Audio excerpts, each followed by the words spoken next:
Good day, everyone. I am Kenny Joy Peterada, and I am the reporter assigned for the week 6.2 for the Roman literature. So, the Aenid is an epic poem that we'll be discussing for today. So, let's start. In the summary, the Aenid is an epic poem that is written by Virgil. It is a Roman literature and is written in the Latin language, the lingua franca of the Roman Empire and the world until the Middle Ages. So Latin literature drew heavily from the traditions of other cultures, particularly the more matured literary tradition of Greece. So the Aeneid and its background. This, as I told you earlier, This this is an epic poem. Aenid has 12 books. So the Aeneid was written to uplift the Romans' faith in the greatness of Rome. So in the Aeneid Book 1, entitled The Trojans Land Near Carthage. So Aeneas, a prince of Troy, is struggling to find his ancestral homeland, but Juno opposes him. Juno arranges for a storm to drive him toward North Africa and Carthage. Dido, founder and queen of Carthage, welcomes Aeneas and his companions. Jupiter assures Venus that her son Aeneas will prevail and found the Latin race in Italy. Venus sends. On the book 2, entitled The Recounting the Fall of Troy. Then Dido is gracious to Aeneas and his companions and interested in the story of the fall of Troy. Aeneas tells her how the Greeks created this deception of the Trojan horse. Then Aeneas relates to the final battle and his furious fighting until his mother Venus instructed him to leave Troy with his father Anchises and son Ascanius and the household gods of his family and of Troy. While fleeing to Troy, Creusa, Aeneas' wife, was parted from them and killed. And the book 3, entitled The Wanderings of Aeneas. So then Aeneas narrates their journey to establish New Troy.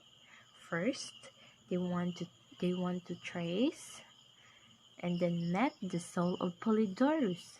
Then they went to Delos Island and learned a prophecy. Then they went to Crete, then to Strophates, then to Actium, followed by Butratum, to the underworld, the Cyclops Island, and how they were swept to Carthage by a storm concocted by Juno. On the book 4, it is entitled Dido and Aeneas. So, incited by Cupid, Dido fell madly in love with Aeneas. The two became attached and enjoy each other's company. Then Jupiter sends Hermes to chide Aeneas of his duty and abides. Dido prevents Aeneas, but eventually gives in. She watches Aeneas sail away and kills herself by jumping on a funeral pyre. So Dido committed suicide. And the book 5, the funeral games for Anchises. So Aeneas goes back to Sicily where he arranges memorial games for Anchises. Then Aeneas displays his skills as a leader, carrying out rituals, presiding at the games, encouraging his men, restraining anger, preventing injuries. Then Juno sends her messenger, Iris, to inflame the Trojan women with fury, encouraging them to burn the Trojan ships so they will not have to travel any further.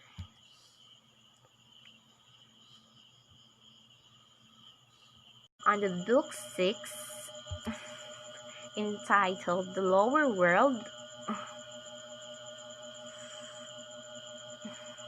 so the Cumane Sibyl leads Aeneas into the underworld.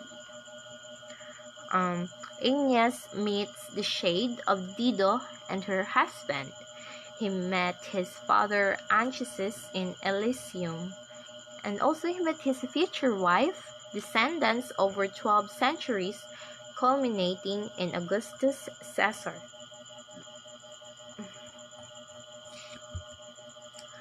On the book 7, Italy and the Outbreak of War. I will just read the summary because the story or the poem is so long, so I will just read the summary. So, in the book 7, entitled Italy and the Outbreak of War, Aeneas finally arrives in Latium, welcomed by King Latinus. Turnus, king of the Rutulians, wants to marry Lavinia. Juno sends Alecto from the underworld and urges her to steer poisonous rage into Amata, Lavinia's mother, and into Turnus, Lavinia's suitor. Ascanius or Iulus shoot a pet deer belonging to Sylvia, a local peasant girl. In the book 8, entitled Aeneas at the Site of Rome, so Aeneas travels to the king of the Arcadians, Evander, seeking alliance. Evander welcomes him, introduces him to the ancient rural piety of the region, and offers Aeneas troops led by his own son Pallas. Venus persuades her husband Vulcan to make new armor for Aeneas. The shield portrays critical moments when Rome was saved. At the center of the shield is the Battle of Actium. Book 9, entitled Attack on the Trojan Camp in the Absence of Aeneas. So the battle goes on at Trojan camp. Nisus and Euryalus foray into the sleeping enemy camp and slaughter many before being killed themselves. Ascanius gets his first real taste of battle and kills his first man, Numanus. Turnus gets into the Trojan stockade and rage furiously. Then Trojans and slaughtering men, and then Trojans pursued him and he escaped. On the book 10, entitled Aeneas at War, Jupiter wants peace, but Juno and Venus are still bickering. Finally, Aeneas returns with numerous allies. Turnus and Aeneas both rage in battle. Pallas fights bravely but is finally killed by Turnus, and Turnus' fate is sealed when he stripped Pallas his belt and wore it. So in the book 11, entitled The Despair of the Latins, so Aeneas learns that Pallas has died, and he prepares to send him back to his father for his funeral. Then both sides bury their dead. King Latinus wants to make peace and share his land and rule with the Trojans. Turnus is in favor of continuing the war, which resumes. Camilla, a woman warrior ally of Turnus, enters the fray, fights bravely, and is killed by Arnus.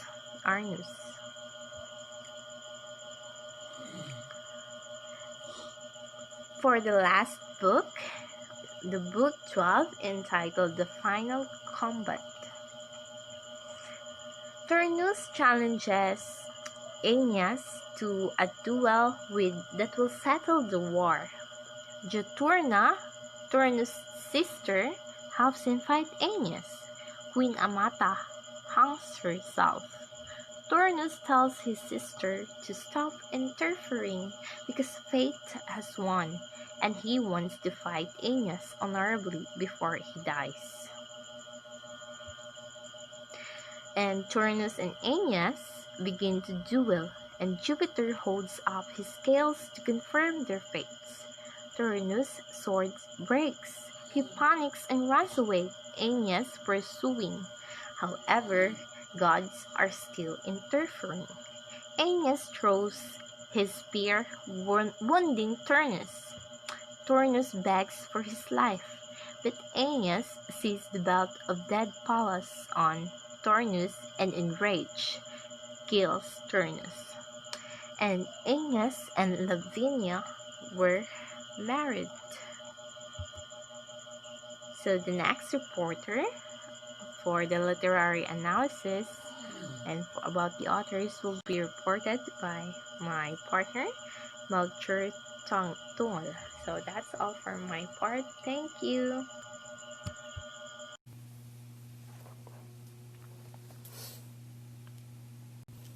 Good day, Ma'am Brown and classmates. I am Melcher Tungol. In continuation, I am going to present the author's biography and literary theory. First, what is literary theory? It is an analysis explains what a work of literature means and how it means. So here in author's biography, Publius Virgilius Maro, or usually called Virgil, he was an ancient Roman poet of the Augustan period. On October 15, 70 BC, he was born in the northern Italian village of Andes, a town just outside the city of Mantova, known today as Mantua. He was died on September 21, 19 BC, in Brundisium Harbor. He wrote 3 famous poems in Latin literature. So, 3 famous poems in Latin literature: the Eclogus or Bucolics, the Georgics, and the Epic of Aenid. So here the literary theory. So we used archetypal criticism is a type of critical theory that interprets a text by focusing on recurring myths and archetypes in narrative symbols, image, and character types in literary works. So this theory argues that form and function of literary works is determined by the archetypes. Archetypes are the unknowable basic forms of personified or concretized in recurring image, symbols, or patterns, which may include motifs such as quest or the heavenly accent, recognizable character types such as trickster or the hero, all laden in meaning already when employed in a particular work. So this poetry is an example of fiction. So there are 5 elements of fictions, which are plot, setting, characterization, point of view, and the theme. So plot is the arrangement of events that develops the basic idea. It has 5 essential parts: the exposition, rise in action, climax, falling action, and then resolution. So here in exposition, on the Mediterranean Sea, Aeneas and his fellow Trojans flee from their home city of Troy, which has been destroyed by the Greeks. So in the rising action, Dido fall in love with Aeneas, and King Latinus offers Aeneas to marry his daughter Lavinia, and Juno responds by inciting rage of Queen Amata and Taurus. And then in the climax, Venus and Juno contrive the isolate Dido and Aeneas in a cave. And then Turnus kills Pallas, inciting the lethal vengeance of Aeneas.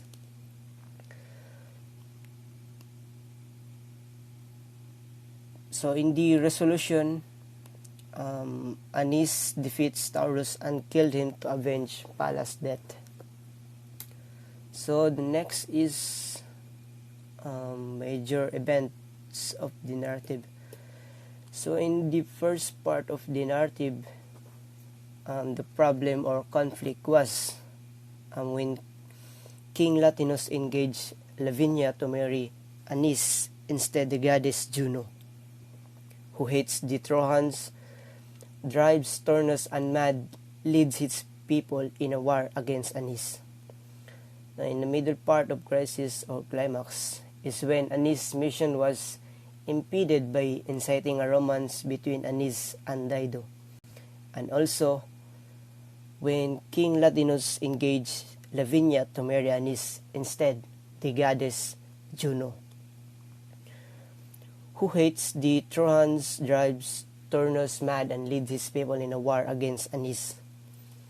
So in the last part of the narrative was the resolution or the solution of the problem or conflict is when a duel began with Anis and Turnus ended up being killed by Anis. When Turnus begging to spare his life, Anis sees the Turnus is wearing his friend Pallas' belt. He immediately kills Taurus as a vengeance. So next, the two types of conflict. One is internal, character versus self. Anis choosing between love and duty. And the external conflict, character versus character. A duel between Anis and Turnus. So in the setting part of the story happened in Mediterranean, including the north coast of Asia Minor, Carthage, and Italy in the aftermath of the Trojan War about 1000 BC.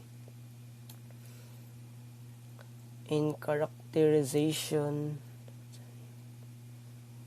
the protagonist or the main character of the poetry is Anis, and he is a static character because even he died and Dido, because even he and Dido fell in love with each other for not a long time, he still remembers the mission to go and find Rome, and he left Dido. So the antagonist of this story was Turnus, and he is a flat character because all in the story he had so much hatred between Trojan and Anis, and he wants to kill him. So the foil character was Dido, and she is a dynamic character because as she fell in love with Anis, and she did not expect that Anis was on a mission and ended up leaving her, and Dido was so much in pain of what Anis did, and after Dido killed herself.